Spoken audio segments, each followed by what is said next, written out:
Our theme for the month of June is the walk in abundance. The walk in abundance, not the walk of abundance, the walk in abundance. There's a difference. And we are talking about abundance in the sense of recognizing that abundance is the fullness of life, the fullness of God, the fullness to overflowing is what abundance is. It is more than enough, is what abundance is. Abundance is not just filling to the top, not just being sufficient, but it is moving to the overflowing. Just imagine if you had if you were filling a glass with water or with some liquid and you fill it to the top, that's sufficient. That's enough when it gets to the top. But when it starts to flow over, that's what abundance is. The overflow is what abundance is all about. And that's how abundance is measured, not by what flows in, but by what flows over.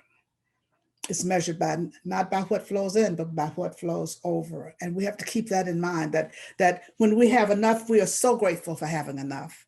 And then when we have more than enough, then we know that we have moved from sufficiency into abundance. And we are getting to experience that aspect of God, that part of God that is abundant, that is abundance itself. And so this month we are just looking at the walk in abundance, what that walk in abundance looks like. Before we can experience abundance in our lives, we have to recognize it and recognize it everywhere, that abundance is all around us. All we have to do is to look around. Look around at how many leaves there are on a tree, how many grains of sand there are, how many birds there are in the air, whatever there may be. We just look around us and there's abundance all around us. And so that's what we are focusing on this month, the abundance that is all around us, and how we bring that into our experience, how we bring that into our life, how we get to have it be revealed. I shouldn't say bring it, because we don't have to bring it any place, because it's already within us. And how we open up so that it can be revealed in and through and as our experience. And so today I'm talking about the walk in the hath. Living in the hath. Living in the hath. That's H-A-T-H. And you know that the treatment for supply ends with all that the Father hath is mine. All that the Father hath is mine. All that the Father hath is mine. And the word hath is an archaic word, an ancient word meaning has. But I like the word hath. It just sounds profound. And so how do we live in that hath? How do we get to experience the hath? If all that the Father hath is mine, how do I get to experience that?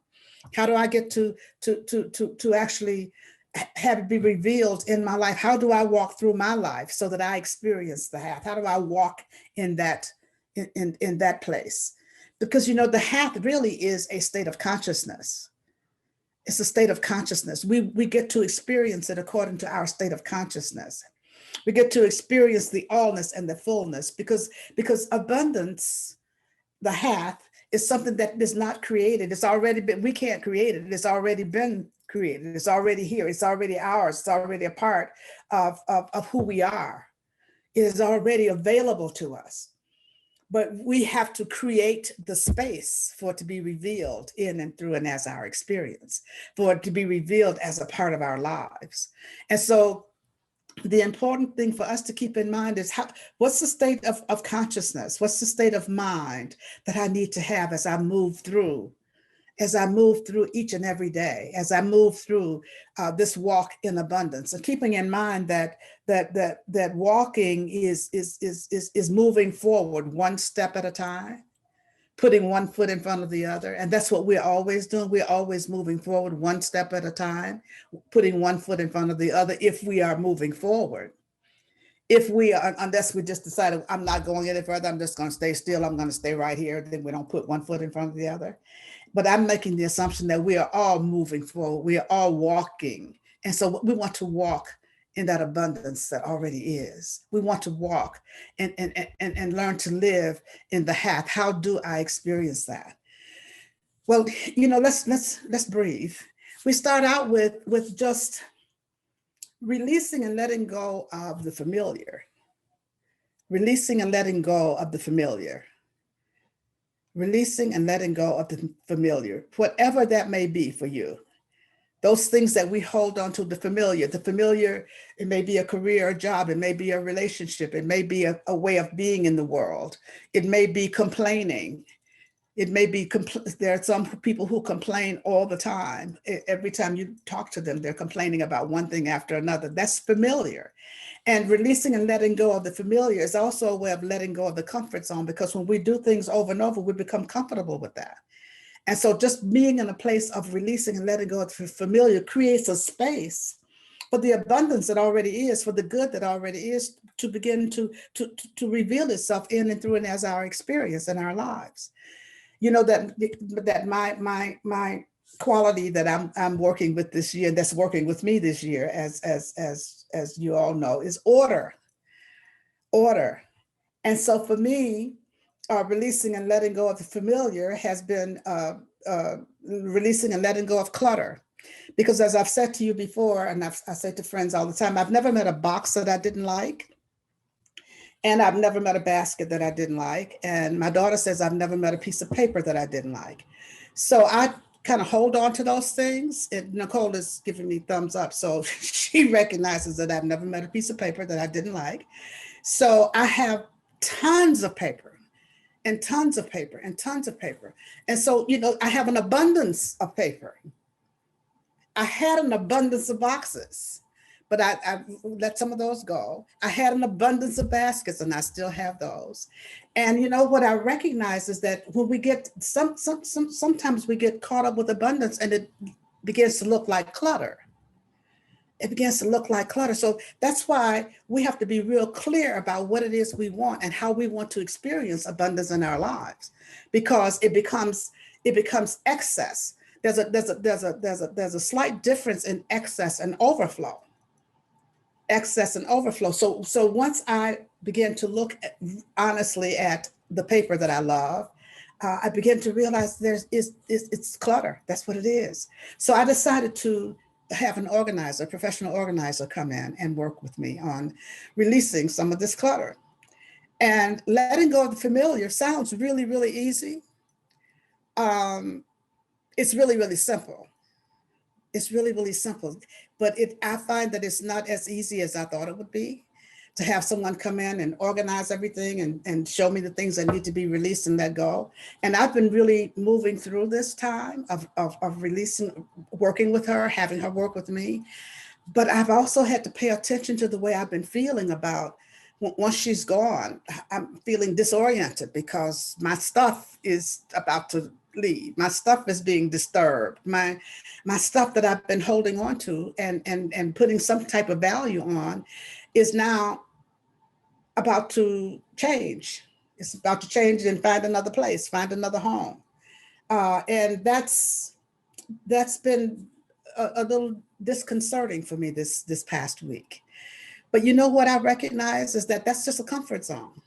Because when I walk into my office and I can actually walk in there and it's really clear that my desk is clear, the area around my printer is clear, all those places are clear, and there's organization around it. It's like my first complaint was, I can't find anything. Well, you know what? That's because it's not in a familiar place. She organized. I mean, there was no reason she didn't think that I needed 60 pens on my desk. So she found a place to put all those things. She didn't throw anything away, but she just found a place to put those things. But the thing for me, and the point that I'm making to you about this, is being willing to let go of the familiar. Because if we want change, if we want to have more abundance, if we want to walk in the path, if we want to live in the path, we have to do something different. Otherwise, we'd already be there. So we have to be willing to do something different. We have to be willing to let go of those things that are familiar. And that creates a space for spirit to show up in a different kind of way, for spirit to show up in its allness and in its fullness in a way that it hasn't shown up before, because there wasn't the space for it, there wasn't a room for it. And so for me, I'm finding that I have to breathe. I'm really glad to hear Marcy sing that song because I will be listening to it even more. I have to breathe so that I can let go, breathe so that I can open up. And I was very candid with the organizer when she came here. Friday she was here, and when she came, I had to be very candid and let her know the feelings that I was having about her going through my stuff and putting it in a different kind of place. And she was so understanding. We had a real honest conversation. She wasn't surprised. And we talked through it. And as we talked through it, it gave me a sense of peace that I didn't have before. I was able to be okay with it. And I was able to breathe, to breathe. And I know that this is a process. And for some reason, I had thought that organization was a destination. It really isn't. It's a journey. It's a journey. And it's not only an outer journey, it's an inner journey. And so when we start to release and let go of the familiar, that's inner work that we're doing. Because again, as within, so without.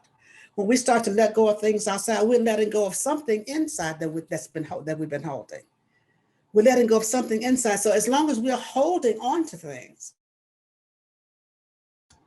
continue to let go of the familiar, continue to let go of the comfort zone, and just continue to breathe our way through it. And so as we do this, I'm seeing that my internet is unstable. So you may I may drop you from time to time, but that's familiar also. So we're letting go of any attachment to how this is supposed to look, and we just keep moving forward, keep moving along. So let's take a breath together as we continue to move forward. And the other thing that we want to do is to make sure that the things that we have, the things that we have been desiring, recognizing that the more we are aware of the amount of what we desire that we have, the more we are aware of the health that we have, because abundance is about more than material things. Abundance is about health. It's about well-being. It's about love. It's about relationships. It's about right action. It's about so many things. But the more we are aware of and move into the consciousness of what we have and an appreciation of what we have, and not resting on the laurels of what we have accomplished, what we have attained, what we have experienced, and what we are experiencing now, then we move into that place of, if I have health now, move into that place of wanting more health. Move into that place of wanting more health, wanting greater health. If I'm experiencing peace in my life, I want more peace. We don't rest on just the peace that we have, but just want more peace. Want to experience more and more, because God is always more. God always has more. This kind of ties into what we talked about with expectancy last month. But this is about just really, yes, I'm experiencing peace in my life, and I know there's more to be experienced. Yes, I'm experiencing health in my life right now, and there's even more health to be experienced. And so I'm open to that. Yes, I'm experiencing love in my life, and there's even more love. There's even more love to be experienced. And so moving into that place of really experiencing the more and then expecting the more is a way that we walk in the hath. All that the Father hath is mine. Well, if all that the Father hath is mine, then that has to be more than this. There hath to be more than this. And so we open up to the more, we open up to the more, we open up to the more, we open up to the more. And keep in mind that as we're opening to the more, we're also releasing more. We have to release more because we have to create a space. We have to keep creating a space. So the more we want to experience, the more we have to be willing to release. The more we want to experience, the more we have to be willing to let go. The more we want to experience, the more we have to be willing to do something different. The more we have to be willing to change. The treatment for supply says, I have abundance because I am abundant. I have abundance because I am abundance. But how do I become abundance itself? How do I be not abundant? How do I become abundance itself? I become abundance itself by moving more and more into alignment with the all that is, moving more and more into alignment with abundance itself, that is God, with that quality of God, moving more and more into alignment with God, so that I can experience an abundance of health. I can experience an abundance of wealth, if that is what I want. I can experience an abundance of love. I can experience an abundance of divine right action, abundance of guidance, of whatever the qualities of God are that we want to experience. We can experience it more when we create that space to be in that place and to expect more, to be open to more, and to not just rest on, I have enough right here. Because once we rest on it, we're thinking, I have enough. And once we looking at, I have enough right here. Oh, that's saying, oh, this will do. And when we get into that place of this will do, then things have to start to deteriorate. They don't just remain they either are growing or they're not. They're growing or they're not. They're growing or they're receding.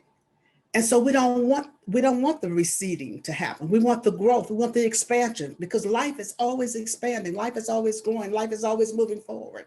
And so that's how we want to live. That's how we want to walk in the half. That's how we want to walk in the half. And the other thing is to keep in mind that God is the substance and the supply. God is the substance and the supply. God is substance, yes, and God is supply.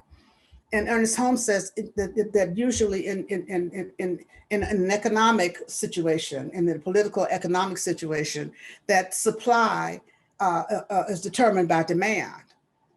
So if there's not any demand for it, there's no supply. Well, we know that supply always is, because God always is. That supply always is. It's available to us, but we have to make the demand for it. We have to make a demand on the universe. And he says that we have the power to demand our share of the gifts that God has given to us. We have the power. And I add to that, we have the right to demand what it is we want. What it is we want to share, because God has already made the gift of itself to us. And if all that the Father hath is mine, I have a right to demand my share of that. I have a right to demand that allness in my life. And you have a right to demand that in your life. So we have to make the demands. And we make the demands by asking. By asking. Oftentimes we want things, but we don't ask. Oftentimes we want to experience the good. We want to experience health. We want to experience wholeness. We want to experience healing, and we don't ask. We just complain that we don't have it. We complain we don't have it. And when we complain that we don't have it, we're repelling it. When we're complaining that we don't have it, we're pushing it away. When we're complaining that we don't have it, we are affirming that we don't have it. We're affirming that we don't have it, rather than creating a space to have it revealed in and through and as our experience. And so what we want to do is to make sure that we're making a demand for what we want. We make our demands through asking, as I said. We ask in our prayer work. We ask in our spiritual mind treatment. We ask when we're doing our vision. We ask in our meditation process. We ask when we are moving and practicing the presence of God more and more and more in our lives. That is how we're asking. We're asking through our spiritual practice, because we are making that demand. We are moving into alignment with the all that is. We are moving into the alignment with the thing that we desire. And when we make that demand, then there has to be a response. Supply reveals itself. Supply gives of itself. Supply gives of itself. Ernest Holmes says that the power within us is like a sleeping giant awaiting to be awakened, so that it can spring into action. So that it can spring into action. The power within us is like a sleeping giant that is waiting to be awakened, so it can spring into action. And when we ask, when we make that demand, then spirit springs into action. Because once we make the demand, we're creating a space for it to be revealed through us as our lives. And so it's so important for us to keep in mind that this is the way that we walk in the half. This is the way that we really get to experience the allness and the fullness of God. When we are using the treatment for supply that I encourage us all to use over and over and over again, everything that the things that we are desiring are all contained within that treatment. And when we are using that treatment, we are affirming, we are demanding that this is mine now. Right action is mine now. Guidance is mine now. Abundance is mine now. All of the gifts of the Spirit are mine now, and all of them are contained within that treatment that we use. This is how we make our demands upon the universe. This is how we make our demands on Spirit for the things that we want. So putting all these things together as we come together with our spiritual practice, whatever they may be, and as we add to them, and as we continue to practice on a regular daily basis, and as we deny anything that is unlike that truth of who we are, that is unlike that truth of who God is, if we stand in the face of a lie and call it the lie that it is, when we hear people talking about things that we know are not true, when we hear ourselves saying things that we know are not true, having the guts to call a lie when we're speaking it, and when we hear somebody else speaking it, that might not be the term that we'll use, but just being willing to call people out when they are speaking things that you know are not true, instead of colluding with them in things that are not true. Colluding with people about when people sit around and talk about how terrible things are, how awful things are, how scary things are, how little we have, how much is lacking, how all of those things are untruths. And when we sit around and talk to each other about those things, that's a way of colluding in a lie. And what we want to do is, if we're going to collude, let's collude in the truth. Don't be afraid, as Ernest Holmes says, don't be afraid to be spiritual. Don't be afraid to speak the truth, the capital T. Don't be afraid to call somebody out when you know, and it doesn't have to be in a negative way when I say call out, that's not what I mean, but just making gentle corrections. And certainly making them, if it's not appropriate for you to make the correction verbally, certainly making it within your own being. Certainly in your own being, standing in the truth that you know. That's how we make a demand also, by standing in the truth that we know. We know that God is all there is. We know that God has already made the gifts. We know that God is ever present, that God is always providing for us. We know that God is right here, right now, right where we are. And we know that God is waiting for us to experience the gifts that it has already given of itself. And so knowing this truth, it's up to us to make that demand. And we make that demand by staying in the truth that we know, and not colluding with others who are unwilling to know the truth, and being willing for us to be spiritual, if that's what we call it. When we stand in the truth that we know, yes, we're being spiritual, but we're spiritual beings. So how else could we be? We're spiritual beings having a human experience. So how could we be other than spiritual? So I'm inviting you to stand in the truth that you know, and make the demand. Make the demand for what it is you want to desire, what it is your desire, what it is you want to experience, what desire that you have that you wish to experience in your life as your life. We can do this. This is how we walk in the hath. This is how we can really truthfully say that all that the Father hath is mine, and I take it. All that the Father hath is mine. And add to that, when you are doing the treatment for supply, all that the Father hath is mine, and I take it. All that the Father hath is mine, I accept it. All that the Father hath is mine, I believe that it is mine. I know that it is mine. And so it is. And so it is. And so it is. And so that's how we walk in the hath. That's how we walk through that place of becoming the abundance,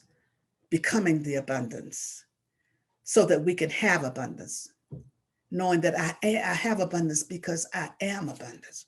And then abundance shows up in our lives according to our own desires. And I invite you to practice this week. Not just this week, but you can get started this week. Practice this over and over and over again as we take one step after another step after another step in this walk in abundance.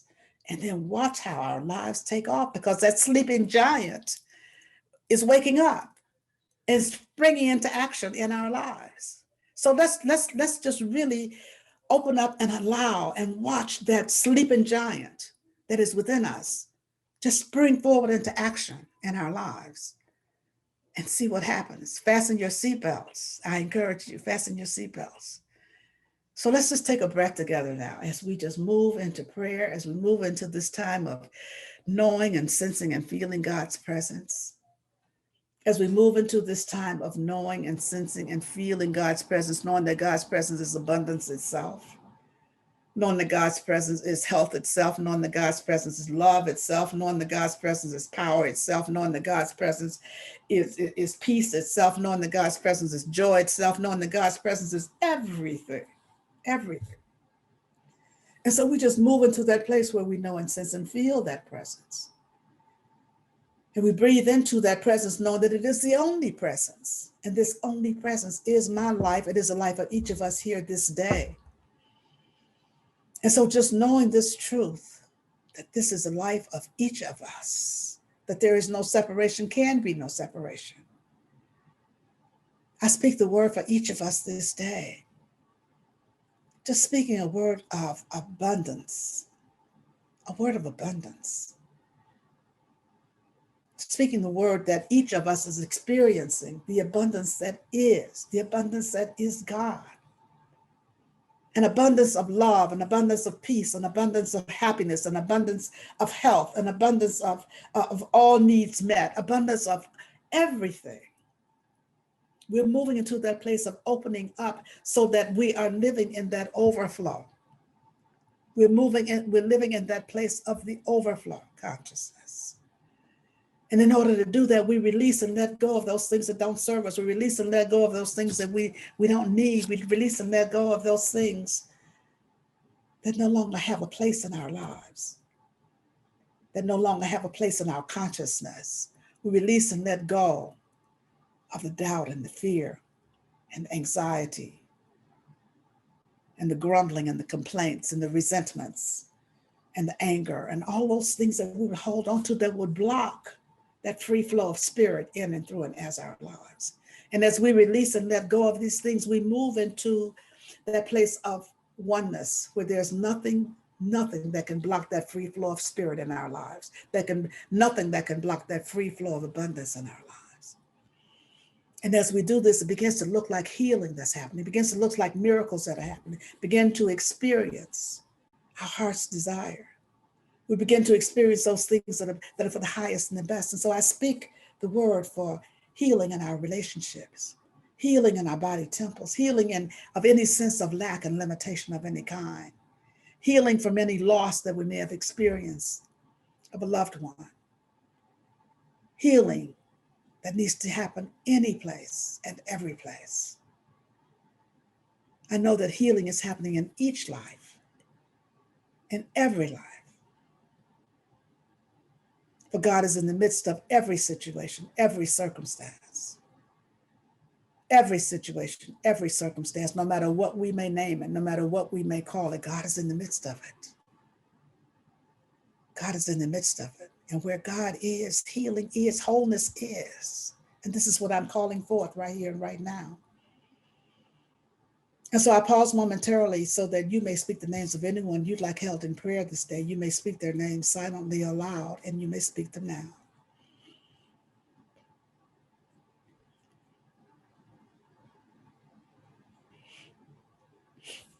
So for all those whose names were spoken here this day, I know that God is right where each of them is, blessing and keeping them.